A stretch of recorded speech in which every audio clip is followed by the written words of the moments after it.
Assalamualaikum Sobat Oksi, ketemu lagi dengan Kak Irna hari ini. Lama ya kita nggak ketemu. Hari ini kita akan membahas tema yang paling sering adik-adik tanyain semasa mencari pendidikan tinggi.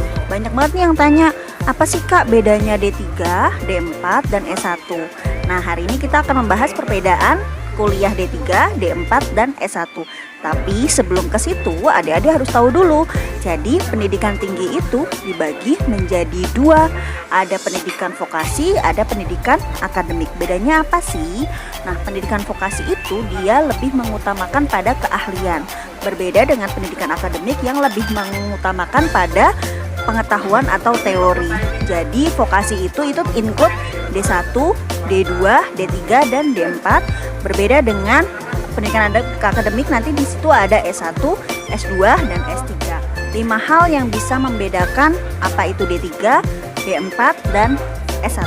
Yang pertama nih, lamanya masa kuliah. Jadi kalau untuk D3 kuliahnya 3 tahun, D4 4 tahun, S1 juga 4 tahun. Nah setelah masa kuliahnya berbeda, paket SKS yang diambil juga berbeda adik-adik. Untuk D3 harus mengambil 112 SKS, untuk D4 144 SKS, dan S1 antara 144 sampai 160 SKS.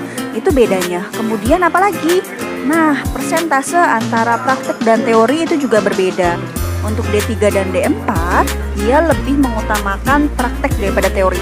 Jadi memang prakteknya lebih banyak daripada teorinya. Berbeda dengan S1 ya. Kemudian apalagi? Untuk tugas akhirnya itu juga beda. Jadi saat kita akan berada di tingkat akhir, sebelum kelulusan kita akan dapatkan tugas akhir. Nah, untuk D3 dan D4 itu dia ada praktik kerja plus laporan akhirnya.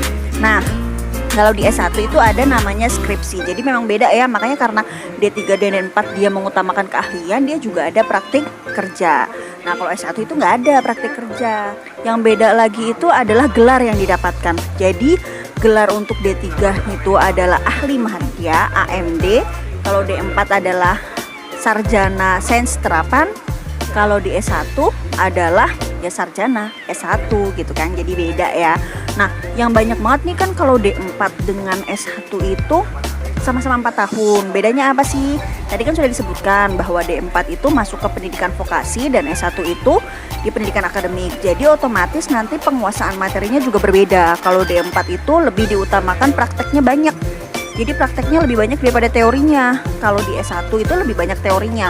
60% teori dan 40% praktek kalau untuk S1. Kemudian selain itu, seleksi masuk untuk pendidikan-pendidikan tersebut juga berbeda. Apalagi di perguruan tinggi negeri ya. Kak Irna kasih contoh untuk di UI aja nih. Kalau di UI, S1 itu bisa ditempuh di 3 jalur. Ada SNMPTN, ada SBMPTN, dan ada SIMAK UI. Nah, kalau untuk pendidikan vokasinya itu berbeda jalur. Jadi ada jalur sendiri. Ada jalur prestasi, kemudian bisa di jalur SIMAK UI juga. Jadi kalau misalnya buat adik-adik yang ikut SNMPTN maupun SBMPTN, nggak bisa ya ngambil pendidikan vokasi ya. Jadi pendidikan vokasi harus masuk di seleksi tersendiri. Jadi kalau misalnya tadi Kak Irna kasih contoh untuk di UI. Nah, untuk di perguruan tinggi negeri yang lain pasti ada jalur tersendiri juga. Jadi silakan nanti update sendiri. Nah, pembahasan kita hari ini tentang bedanya D3, D4, dan S1 itu aja. Kita ketemu di video berikutnya. Assalamualaikum.